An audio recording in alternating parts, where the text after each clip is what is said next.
5 सितंबर 1972 सुबह 4:30 बजे हथियारों से लैस 8 आतंकवादियों ने एक अपार्टमेंट में प्रवेश किया जहां म्यूनिक ओलंपिक्स में हिस्सा लिए हुए इजरायली एथलीट्स रह रहे थे। अंदर घुसते ही इजरायल के रेसलिंग कोच मोशे विनबर्ग और वेट लिफ्टिंग चैंपियन जो रोमानो को बेरहमी से मार दिया।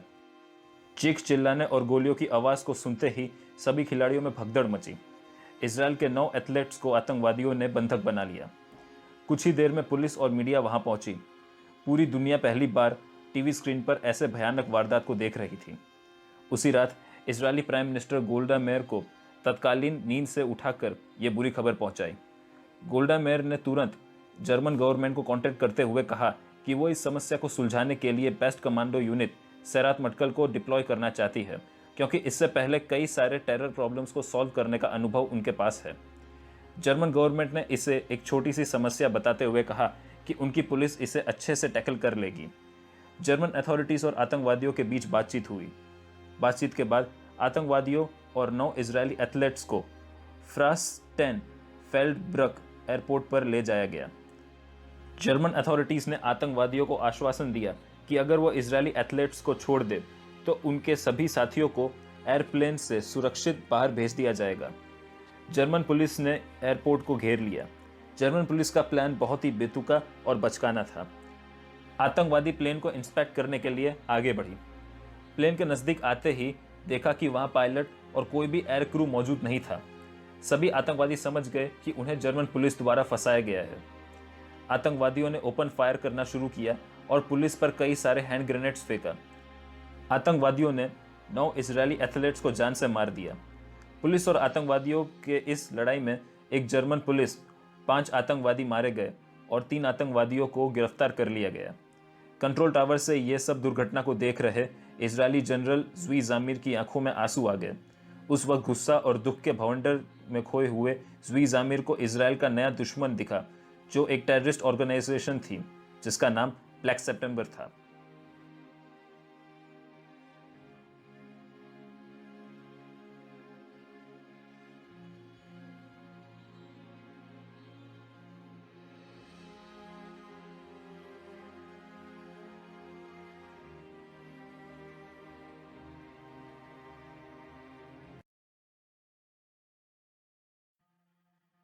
सितंबर 1970 जॉर्डन के किंग हुसैन ने अपने किंगडम में हजारों पैलेस्टीनियन आतंकवादियों की हत्या करवाई।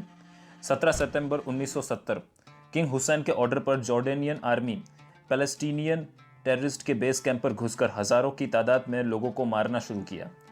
आर्टिलरी के इस्तेमाल से कैंप को पूरी तरह से नेस्ता नाबूद कर दिया। बिना किसी ट्रायल के सड़क गलियों में ढूंढकर पैलेस्टीनियन आतंकवादियों को मारा। करीब 7000 पैलेस्टीनियन को जॉर्डन आर्मी ने मारा।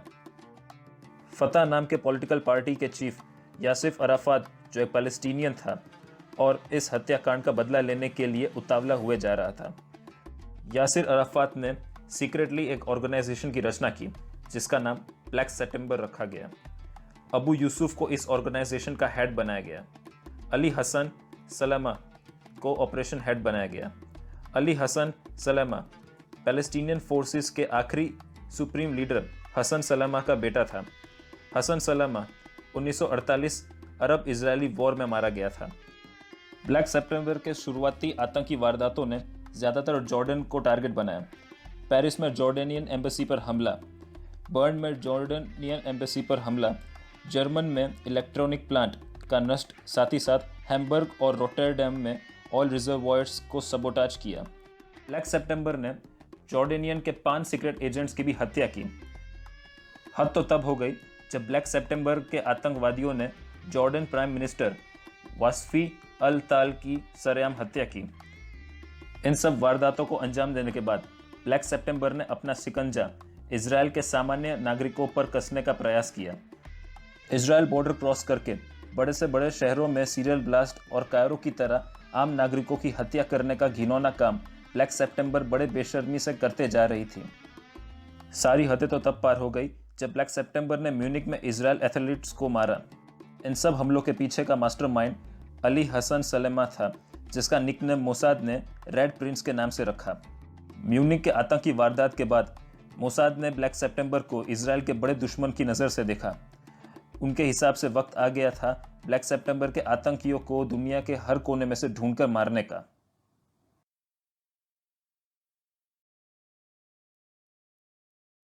अक्टूबर 1972 मोसाद के नए डायरेक्टर ज़वी ज़ामिर और इजरायली मिलिट्री इंटेलिजेंस डायरेक्टरेट के पूर्व chief Aharon Yariv prime minister Golda Meir से मिलने पहुंचे। मेयर, जिनकी छवि दुनिया के सबसे सख्त हृदय वाली महिला के नाम से जानी जाती थी, आज वो म्यूनिख के भयंकर वारदात से दुखी है। ज़वी ज़ामिर और एरोन यारिव गोल्डा मेयर के पास एक प्रपोजल लेकर पहुंचे। ज़वी ज़ामिर एक ऐसे ऑपरेशन को एग्जीक्यूट करना चाहते थे जिसमें ब्लैक सितंबर के सभी हाई रैंकिंग कमांडर्स को ढूंढकर मारा जाए। ज़वी ज़ामिर ने उन सभी लोगों की इंटेलिजेंस रिपोर्ट पहले से तैयार रखी हुई थी। गोल्डा मेयर इस ऑपरेशन को मंजूरी देने से घबरा रही थी, क्योंकि इससे पहले कभी भी मोसाद ने इतने बड़े स्केल पर विदेश में ऐसे ऑपरेशंस नहीं किए थे। म्यूनिक में इजरायली एथलीट्स के साथ जो हुआ, ऐसा किसी भी इजरायली के साथ ना हो, इसलिए गोल्डा मेयर इस ऑपरेशन को मंजूरी देने से घबरा रही थी। ज़वी ज़ामिर ने हिम्मत जुटाते हुए गोल्डा मेयर से कहा कि ब्लैक सितंबर ने इजरायल को कई सारे घाव दिए। म्यूनिक में जो हुआ वो यकीनन बहुत ही बुरा हुआ, लेकिन अगर हम दुश्मन के इस हरकत पर जवाब नहीं दिए तो इतिहास आगे जाकर हमें एक कायर देश के नाम से जानेगा। सोचिए उन लाखों यहूदियों के बलिदान का, जिनकी जिंदगी चली गई बस एक ख्वाब देखने के लिए कि इजरायल आने वाले वक्त का सबसे ताकतवर देश बनेगा। अगर हम म्यूनिक हमले के पीछे मास्टरमाइंड को दुनिया के किसी भी कोने से ढूंढकर मारेंगे तो दुनिया को यह संदेश पहुंचेगा कि यहूदियों को छूना भी उनके लिए कितना महंगा सौदा साबित होगा। आखिर गोल्डा मेयर ने इस ऑपरेशन के लिए हामी भर दी। गोल्डा मेयर ने साफ साफ ऑर्डर दिया कि इस ऑपरेशन में मोसाद के किसी भी हिट टीम मेंबर को कोई नुकसान ना पहुंचे। मोसाद ने इस ऑपरेशन का नाम रेथ ऑफ गॉड रखा, जिसका मतलब ईश्वर का कहर। ऑपरेशन रेथ ऑफ गॉड पर प्रॉपर कंट्रोल रखने के लिए गोल्डा मेयर ने एक कमेटी की रचना की, जिसे हैंडल करेंगे डिफेंस मिनिस्टर मोशे दयान, डेप्यूटी प्राइम मिनिस्टर यिगाल एलोन और खुद prime minister Golda mayor. Mossad team की हर हरकतों की रिपोर्ट ज़वी ज़ामिर को इन सीक्रेट कमेटी को देना होगा।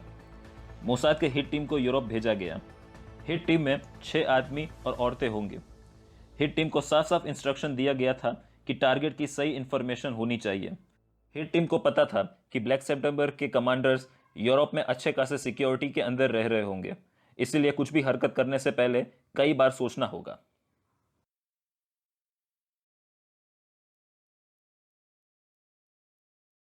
मोसाद के हिट टीम ने ऑपरेशन रेथ ऑफ गॉड के फर्स्ट मिशन के लिए रोम पर लैंड किया।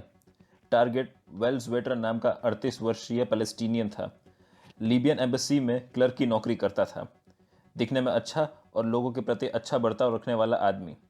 उसके सारे दोस्त उसे सज्जन और हिंसक प्रवृत्ति से नफरत करने वाला अच्छा आदमी मानते थे, लेकिन उनके दोस्तों को यह नहीं मालूम था कि ज़्वेटर सीक्रेटली ब्लैक सितंबर का खास आदमी था। ब्लैक सितंबर के कई ऑपरेशंस को ऑपरेट कर चुका था। ज़्वेटर रोम में रहकर एक बड़े आतंकी हमले को अंजाम देने वाला था। ज़्वेटर को जानकारी मिली कि 2 जवान इंग्लिश महिलाएं रोम में वेकेशन के लिए आई है और उसके कुछ दिन बाद इजराइल भी जाएंगी। ज़्वेटर ने अपने 2 जवान पैलेस्टीनियन साथियों को उन 2 महिलाओं के साथ दोस्ती बनाने को कहा। वह 2 बेहद हैंडसम नौजवान थे और इंग्लिश महिलाओं के साथ अपनी अच्छी दोस्ती बना ली। साथ में घूमना, पार्टी करना और अलग अलग जगहों पर जाना कुछ दिनों तक चलता रहा। आखिरी दिन उस पैलेस्टीनियन आदमी ने इंग्लिश महिला को रिकॉर्ड प्लेयर अच्छे से बॉक्स में पैक करके गिफ्ट दिया। दरअसल उस बॉक्स में ज़्वेटर के सुपरविजन द्वारा रिकॉर्ड प्लेयर को हटाकर ब्लैक सितंबर के आदमियों ने एक्सप्लोजिव रख दिया। ज़्वेटर का प्लान था एल अल एयरलाइन को टेक ऑफ करते ही एक्सप्लोजिव से प्लेन को एक्सप्लोड कर देना, जिससे इजराइल जा रहे सभी यात्री मारे जाए। ब्लैक सितंबर को यह पता नहीं था कि इससे पहले भी इजराइल पर ऐसे हमले हो चुके हैं।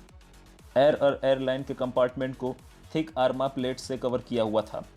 एल अल एयरलाइन टेक ऑफ होते ही रिकॉर्ड प्लेयर एक्सप्लोड हुआ, जिससे कुछ खास नुकसान न हुआ। पायलट ने तुरंत रेड लाइट से अलर्ट करते हुए एयरलाइन को वापस एयरपोर्ट पर लैंड किया। दोनों इंग्लिश महिलाओं को पुलिस ने हिरासत में लिया और पूछताछ के बाद दोनों महिलाओं ने उन 2 पैलेस्टीनी आदमियों के बारे में बताया। पुलिस उन 2 आदमियों तक पहुंचे उससे पहले ही वह दोनों इटली छोड़कर चले गए थे। मोसाद की हिट टीम कई दिनों से ज़्वेटर पर नजर रखी हुई थी। लीबियन एम्बेसी के बाहर हिट टीम के 2 एजेंट्स कपल बनकर बाहर घूम रहे थे। आसपास की जगहों के फोटो लेने के साथ हिट टीम की लेडी ने ज़्वेटर के भी कई सारे तस्वीर ली। ज़्वेटर की हर हरकतों पर हिट टीम की नज़र थी। 16 अक्टूबर 1972 की रात ज़्वेटर अपने घर वापस जा रहा था। लिफ्ट से स्वेटर 3rd फ्लोर पर पहुंचा। उसी फ्लोर पर एक महिला पियानो बजा रही थी। पियानो की आवाज़ से आसपास कुछ ज़्यादा सुनाई नहीं दे रहा था। अंधेरे के बीच से 2 हिटमैन स्वेटर के सामने आ गए और सीधा बंदूक निकालकर शूट कर दिया। 11 गोली लगने की वजह से स्वेटर वहीं मारा गया और मोसाद के 2 हिटमैन दौड़कर कार में बैठकर वहां से भाग गए।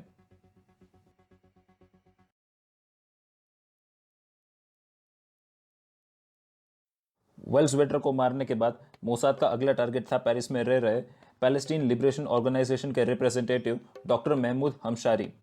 डॉक्टर महमूद हमशारी अपनी पत्नी और बेटी के साथ रहता था। बहुत कम लोगों को यह जानकारी थी कि महमूद हमशारी ब्लैक सितंबर का 2nd कमांडर भी था। इसराइल में हुए कई आतंकी गतिविधियों के पीछे डॉक्टर हमशारी का हाथ था। एक दिन डॉक्टर महमूद हमशारी को फ़ोन कॉल आया। फ़ोन करने वाले ने इटालियन एक्सेंट में खुद को इटालियन रिपोर्टर बताया, जो एक प्रो पैलेस्टीनियन भी था। इटालियन रिपोर्टर महमूद हमशारी का इंटरव्यू लेना चाहता था। महमूद हमशारी मान गया। उसी दिन महमूद और रिपोर्टर के बीच रेस्टोरेंट में मुलाकात हुई। महमूद के घर न होने पर मोसाद के 2 एजेंट्स अचानक से घर में घुस गए और चुपचाप 15 मिनट में अपना काम निपटाकर वहां से चले गए। घर वापस आते ही महमूद को फिर से एक फ़ोन कॉल आया। इस बार फ़ोन करने वाले ने पूछा, क्या तुम डॉक्टर महमूद हमशारी हो? महमूद हमशारी ने हाँ में जवाब दिया। महमूद के हाँ बोलते ही एक जोर का एक्सप्लोजन हुआ, जिसमें महमूद बुरी तरह से घायल हो गया। हॉस्पिटल में कुछ दिनों तक महमूद का इलाज चलता रहा, लेकिन महमूद बच ना सका। दरअसल उस दिन महमूद के फ़ोन में मोसाद के एजेंट्स ने एक्सप्लोजिव फिट कर दिया था, जिसकी वजह से ब्लैक सितंबर का ये 2nd कमांडर डॉक्टर महमूद हमशारी मारा गया। ऑपरेशन रेथ ऑफ गॉड को बहुत बड़े स्केल पर एग्जीक्यूट किया गया था। करीब 20 साल तक ये ऑपरेशन चलता रहा। इस वीडियो में हमने आपको ऑपरेशन रेथ ऑफ गॉड के कुछ अंश दिखाए, क्योंकि पूरे ऑपरेशन को एक ही वीडियो में समराइज करके दिखाना आसान नहीं। अगले वीडियो के माध्यम से हम आपको ऑपरेशन रेथ ऑफ गॉड के और भी कई सारे कोर्ट ऑपरेशंस की जानकारी भी देंगे। तब तक के लिए जय हिंद, वंदे मातरम।